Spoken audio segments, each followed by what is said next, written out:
Bueno, el día de hoy vamos a tratar un tema muy interesante que me lo han venido pidiendo hace varios días. Entonces es importante aclarar esto acerca de las harinas de roca, cómo funcionan y cómo verdaderamente deben ser utilizadas y aprovechadas. Entonces, antes de hablarte de este tema, me gustaría que te suscribieras a mi canal y dieras en la campanita para que reciba la notificación cada vez que montemos un nuevo video, porque créeme, esto es información realmente valiosa que te va a ayudar a ti a tener un cultivo en óptimas condiciones. Entonces, no siendo más, acompáñame y miremos de qué se trata.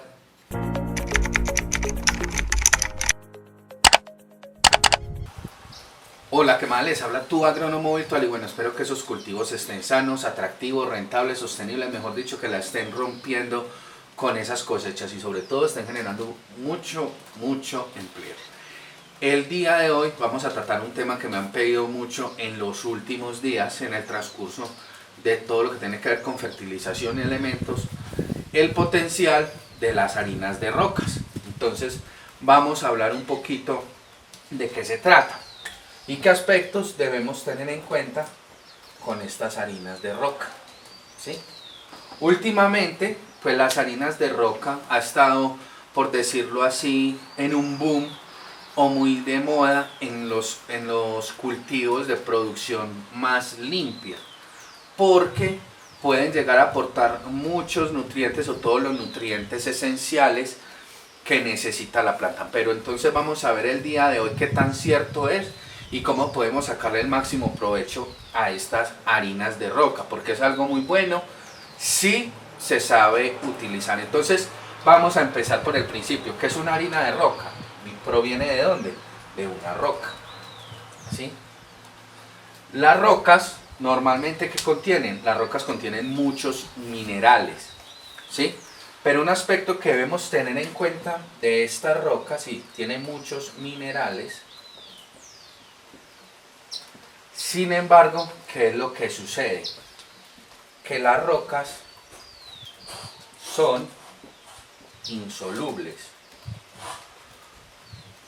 en el agua.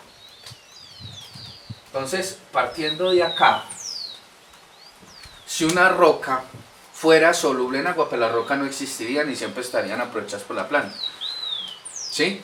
Empezando por eso, las rocas, por más pulverizada, por más diminuta que esté en polvito, es insoluble en agua. Entonces partamos de ahí, tiene una gran cantidad de minerales, es insoluble en el agua. Entonces, por ende, ¿qué es lo que pasa? Al ser insoluble en agua, no está disponible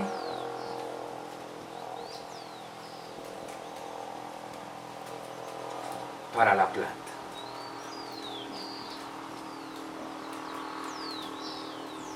Entonces, partiendo de ahí, de la roca principal, ¿sí? Al no ser soluble en agua, no está disponible para la planta. Entonces es un error muy común yo pensar de que aplicando roca sola directamente en el suelo me va a causar un beneficio para la planta, porque no va a ser así. Entonces ya sabemos las dos características principales de una roca: es insoluble en agua y no está disponible directamente para la planta. Entonces ustedes me dirán, bueno, entonces ¿qué proceso sufre para que esté disponible? Normalmente estas harinas de roca anteriormente se aplican mucho directamente al suelo, ¿sí? Entonces, ¿qué es lo que va a causar en este suelo cuando yo aplico? Como las maticas, ¿sí? En este suelo tenemos cierto porcentaje de arcillas. Al yo aplicar esa harina de roca directamente,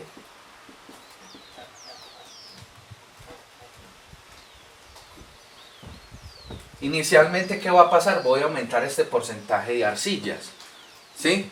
Entonces, ¿eso qué quiere decir? Que los macro y los micro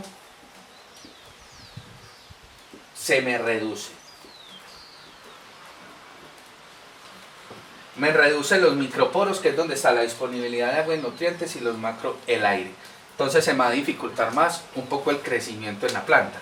Además de eso, esa harina de roca, ¿qué me va a causar? Al yo aplicarla, las harinas de roca, en especial la roca fosfórica, que es lo que más aplicamos,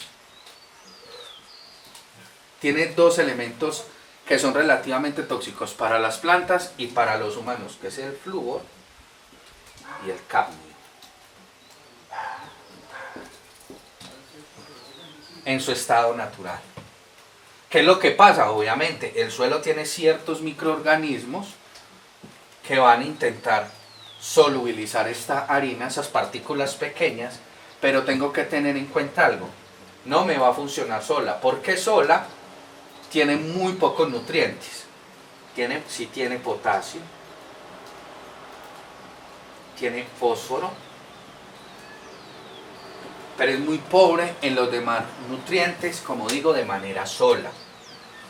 Entonces no le estoy sacando el máximo potencial a esta roca fosfórica, y por el contrario, como está interactuando con el suelo directamente, puede que estos dos elementos me afecten las plantas. ¿Sí? Entonces ese es el primer aspecto que debemos tener en cuenta, o el aspecto principal con las harinas de roca. Ya sabiendo esta parte, entonces ustedes miran, bueno, ¿cómo lo aplicamos? Porque se ven aplicando hace mucho tiempo. Entonces, la mejor forma, ¿cuál es? La roca fosfórica se aprovecha muy bien con biofermentados. ¿Sí? ¿Cómo se hace un biofermentados? ¿O con qué propósito el biofermentado se hace? Para la multiplicación de microorganismos. Entonces, cogemos estiércoles. Puede ser ovinaza, gallinaza, boñiga, cagajón, ¿sí? Tenemos que cortar también una fuente de energía, que es la melaza, suero de leche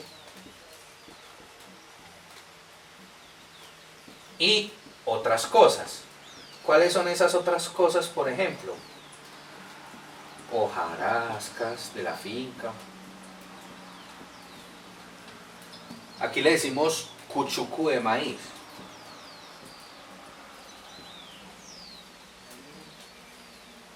O harina de maíz.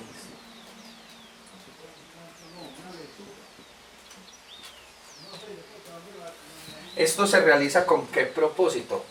Más la gran variedad de harina de rocas.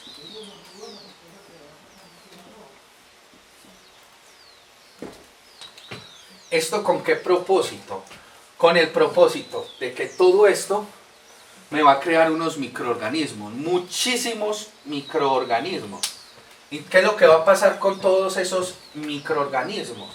Esos microorganismos van a empezar a actuar ¿sobre qué? Sobre estas harinas de roca.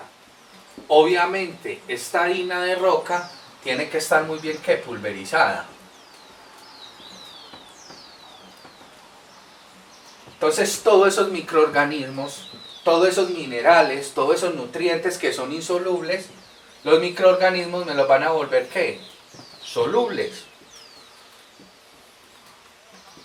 Y hacer solubles en agua, pues ya la planta los va a tomar mucho más fácil.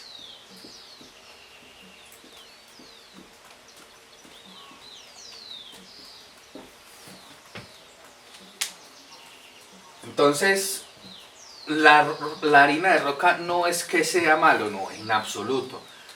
La harina de roca hay que darle un manejo, y ese manejo más óptimo para aprovechar todos esos nutrientes es haciendo la biofermentación. ¿Qué es biofermentación? Es poner a fermentar sin presencia de aire, porque si hay aire puede causar que una pudrición. Entonces, es hacer esto con las harinas de rocas. Eso normalmente se hace en un timbo de 200 litros, como si fuera un caldo. Y entre más variedad de rocas usted tenga, de harinas de rocas usted tenga, va a ser mucho mejor, porque les insisto, esto tiene que ser un manejo integrado. No solamente la harina de roca y la voy a poner disuelta solo en microorganismos, o me voy a conseguir los microorganismos, no. Yo tengo que aportar otro tipo de nutrientes, y se los tengo a ese biofermentado que aplicar. Por ejemplo, yo en mi análisis de suelos y en mi análisis foliar del cultivo tengo deficiencias de nitrógeno. Entonces, ¿a qué acudo para hacer ese biofermentado? A las leguminosas. Entonces cojo leguminosas que ya están terminando de pronto su ciclo, o en este caso si tengo sembradas, cojo, pico y hago ese biofermentado y empiezo a alimentar esos microorganismos, y esos microorganismos me van a volver el nitrógeno disponible para esas plantas. Entonces tienen que empezar a jugar con eso. Las harinas de rocas tienen un gran potencial siempre y cuando se sepan utilizar. Entonces, para concluir, las harinas de roca solas son insolubles en agua y no van a aportar ningún nutriente para la planta. Ciertos microorganismos van a actuar en el suelo, pero al interactuar directamente con el suelo me puede causar toxicidades por flúor y cadmio. ¿Sí? Esos son metales pesados, entonces son un poquito peligrosos, inclusive para nuestra salud. Y la segunda es que hay que hacer biofermentados para poder sacarle el máximo provecho a esas harinas de rocas. Entonces, yo espero les haya gustado este video. Recuerden dar manito arriba, compartir y dejar sus comentarios en la parte de abajo, porque esto es información realmente valiosa que les va a ayudar a ustedes a tener un cultivo más sano, más atractivo, más rentable y más sostenible. Les mando un fuerte abrazo, nos vemos en el próximo video y que tengan un feliz día.